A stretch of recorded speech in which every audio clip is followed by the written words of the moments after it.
Xavier, tu nuevo libro, Hijos del Nilo, nos habla de un viaje que haces a lo largo del Nilo, desde el África Negra y hasta la desembocadura en el Mediterráneo. Pasas por países como Uganda, como Sudán del Sur, Etiopía, Egipto. ¿Qué buscabas en ese viaje? ¿Qué encontraste y qué nos quieres contar en Hijos del Nilo? Sobre todo personas, la historia de la gente que vive en las orillas del Nilo, más allá del viaje. El viaje yo creo que es lo menos importante del libro, mi viaje, sino las personas que constituyen el Nilo, no solo que viven allí, sino que le dan ese peso y esa importancia a ese Nilo fascinante. ¿Y con qué mirada has hecho ese viaje? Quiero decir, ¿la podías hacer con la mirada del viajero, la mirada del turista, la mirada del periodista reportero, que es de hecho la tuya con la que te ganas la vida, la mirada del activista? ¿Con qué mirada lo has hecho?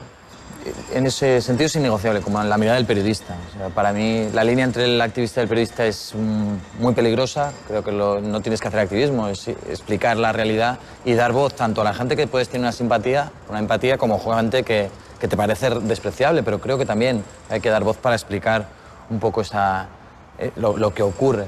Así que, sin duda, el periodista, el viajero puede vivir en el mismo cuerpo que el periodista, pero el viajero siempre viaja por una experiencia personal. Lo importante está en uno mismo. En el periodista, sin duda, está en los demás.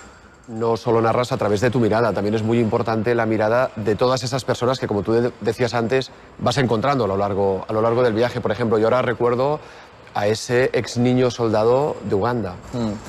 Moses, un chico al que secuestraron a los 15 años con otros 30 y pico alumnos de la escuela, les vinieron a buscar por la noche y durante 8 años estuvo secuestrado, como niño soldado, en una de las peores guerrillas de la zona. Y fue avanzando, pues como se avanza en estas zonas, sin tener piedad, tenía que asesinar, tenía que violar, pero fue la verdad que una manera de ver esos guiños de humanidad que hay dentro incluso de las personas más asesinas o verdugos. Está también Grace, y yo no sé si hay decir que es una historia con final o con presente feliz. Está haciéndose el final aún porque es una niña que yo digo siempre que es la niña con más ganas de aprender que yo he conocido en mi vida. O sea, es una niña que yo localizo justo en la orilla del Nilo, ha perdido meses antes todo lo que tenía, le han llegado los rebeldes y han quemado su casa, una niña que vivía como cualquier niña de 15 años. Y cuando le dan la oportunidad de aprender, porque después de escribir en La Vanguardia unos reportajes, llama a un médico y dice, yo quiero, sin decir el nombre además, yo quiero pagarle los estudios a esta niña. Cuando se lo digo a Grace, atraviesa con 15 años un país en guerra, en barca, en autobús, caminando, esquivando rebeldes, hasta llegar a Kenia. Y en Kenia, ahora ella es la mejor estudiante de la escuela y tiene muy claro que quiere ser médico en el futuro. Y Xavier, ¿qué decir de las nadie? Esas mujeres de Sudán del Sur, ¿cómo fue la experiencia? Bueno, las nadie son, lamentablemente y de manera literal, nadie, porque eran unas chicas a las que violaron los soldados del gobierno durante horas de manera masiva, que no importaban no solo a ese gobierno, que ni siquiera las defiende, sino tampoco a los soldados, los cascos azules de las Naciones Unidas. Las violaron a apenas 50 metros de la base de las Naciones Unidas, que tiene el mandato de protegerles. Pero yo creo que son unas mujeres que se elevan mucho más por encima de ese nadie, encima de esa etiqueta de mujeres violadas, porque son sobre todo mujeres valientes, son mujeres que, a pesar de haber sufrido esa brutalidad, denuncian a los soldados y me decían, además, de manera clara, por favor escriben nuestros nombres y apellidos y di que son unos cobardes.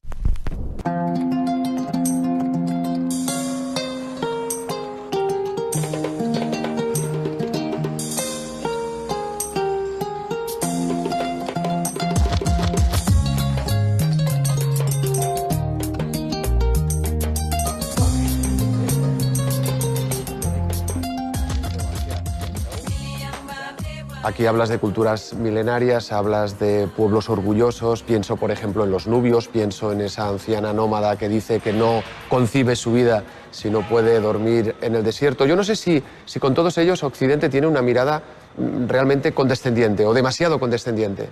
Sí, yo creo que hay una cierta superioridad moral hacia los africanos, esa sensación de que no tenemos nada que aprender, y creo que es muy importante ver que más allá de ese puente que tendemos o esa mirada de temor o solidaria, en el caso positivo, hay otra mirada en la que podamos aprender de esas 1.300 millones de personas que no se han estado tocando la barriga, que están ahí conviviendo de manera social, además, a veces mucho más desarrollado que nosotros, esa convivencia social, y lo llevan haciendo desde hace muchos siglos. O sea, con un poco de humildad creo que podemos aprender muchas cosas positivas. La corrupción está instalada en África, como lo está en muchos otros continentes, ¿no? Pero tú, se nota que hay un esfuerzo por tu parte de no caer en sus redes. Tú quieres moverte libremente por esos países, pero sin tener que pagar. Pero no por el hecho de pagar, de dar dinero, sino porque me sabe muy mal que esa corrupción se instale y esa manera de favorecer que siga, intento no contribuir a ella. Pero más allá de esos $100 que te puede pedir un policía en la aduana, me duele sobre todo por la gente que lo vive cada día. Esos caminos de Congo en los que los soldados exigen 20 céntimos o 10 céntimos a los locales, para ellos supone una barbaridad. Entonces, contribuir a eso, simplemente porque me lo puedo permitir o para ahorrarme un poco de tiempo o para ahorrarme algunas molestias, creo que no es justo e intento evitarlo siempre que es posible. Es admirable el papel de las mujeres. Escribes en el libro, el Banco Mundial puso esa responsabilidad femenina en cifras. Las mujeres revierten un 90% de sus ganancias en la familia, más del doble que los hombres. Creo que no solo en África, pero como yo trabajo en África, al final me baso en lo que veo y es una pieza pivotal en las familias. Cualquiera que va a África ve a las mujeres trabajando, vigilando a la familia, ayudándoles a crecer, y en situaciones más complicadas, que es cuando la gente demuestra quién es, lo ves claramente. Cuando todo se ha desmoronado alrededor y la mujer tiene a cargo a unos hijos, a una hermana, a una familia, si tú le das de comer a esa mujer, esa familia, esos niños comen. Y eso no siempre lo ves. Lógicamente hay hombres maravillosos que sí lo hacen, pero ese motor que tiene la mujer me parece que es indispensable para entender el continente. Ojalá cada vez África y la mujer, o la educación y la mujer vayan más de la mano y así África será más libre. ¿Y cuál es el papel de las ONGs en África? Lo digo porque algunos critican un cierto exceso de profesionalismo. El problema con el trabajo de las ONGs es la generalización, porque yo he visto tanto a trabajos que no me convencen en absoluto, gente que se mueve más por un beneficio propio que una ayuda a los demás, pero por el otro lado también he visto gente que arriesga sus vidas, su trabajo, su salud, invierte mucho más tiempo del que yo puedo dedicar a ir por allá, es simplemente ayudar a los demás, como para meterles a todos en el mismo saco. ¿No te entretienes en hablar del riesgo, del miedo que pudiste pasar haciendo este viaje o cuando haces tu trabajo habitualmente? ¿Por qué? Porque tiene una gran parte de obscenidad, fijarse lo que le pasa a uno. Nosotros somos periodistas porque escuchamos a los demás y porque explicamos otras historias. Tiene mucho de obsceno que cuando estás con gente que realmente no es que haya pasado riesgo, es que le han pasado muchas cosas, en algunos casos terribles, que ha sufrido violaciones o han matado a su familia, fijarse en esas cosas que normalmente ese riesgo es menor al que pasa a la gente, me parece que ni es interesante, ni importa, ni debe importar.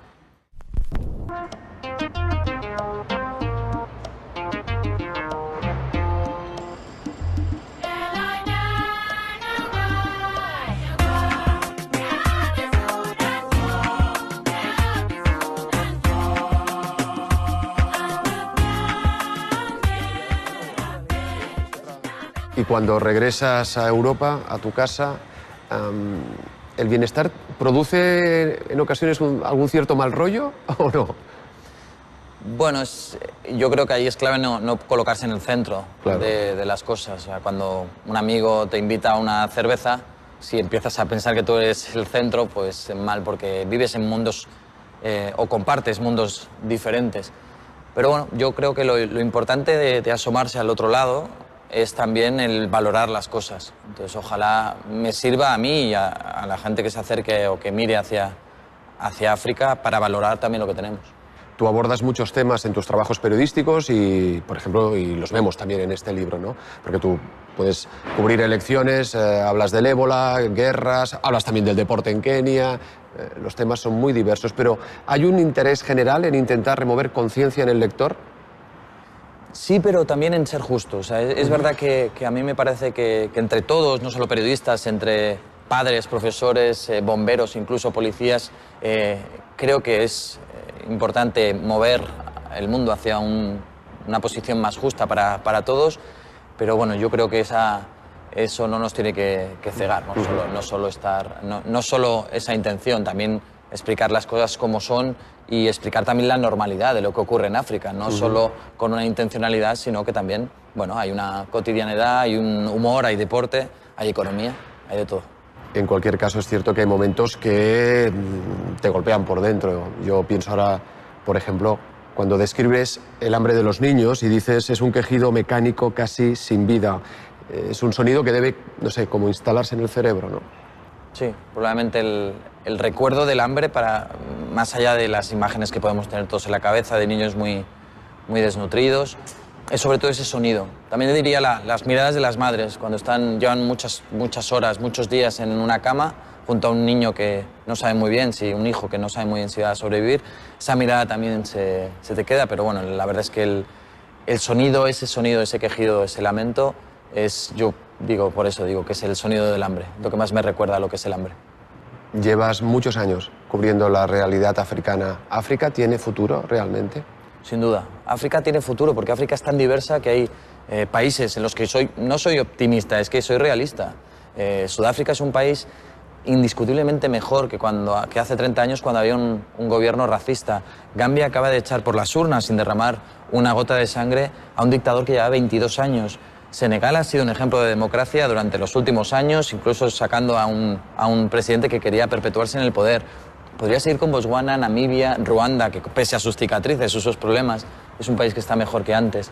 Depende de lo que ocurre, depende del país y de esa diversidad te lleva a pensar que hay algunos países que sin duda van a ir hacia arriba, sin duda.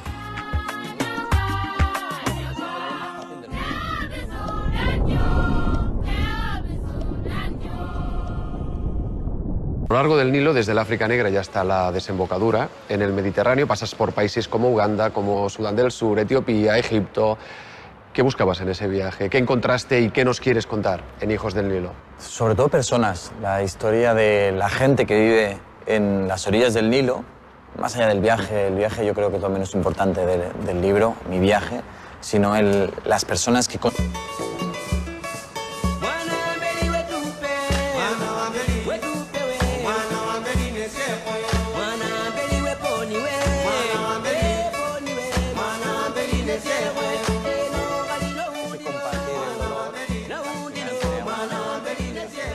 Xavier, tu nuevo libro, Hijos del Nilo, nos habla de un viaje que haces a La mirada del periodista. O sea, para mí, la línea entre el activista y el periodista es muy peligrosa. Creo que no tienes que hacer activismo, es explicar la realidad y dar voz tanto a la gente que puedes tener una empatía, como gente que te parece despreciable, pero creo que también hay que dar voz para explicar un poco lo que ocurre.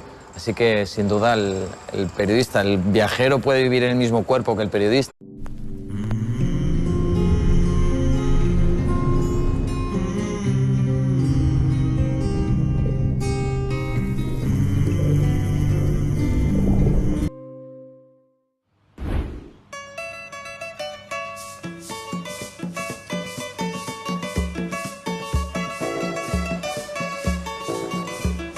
Constituyen el Nilo, no solo que viven allí, sino que le dan ese peso y esa importancia a ese Nilo fascinante.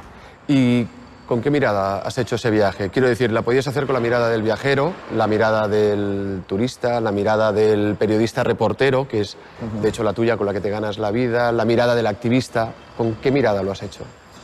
En ese sentido es innegociable, como en la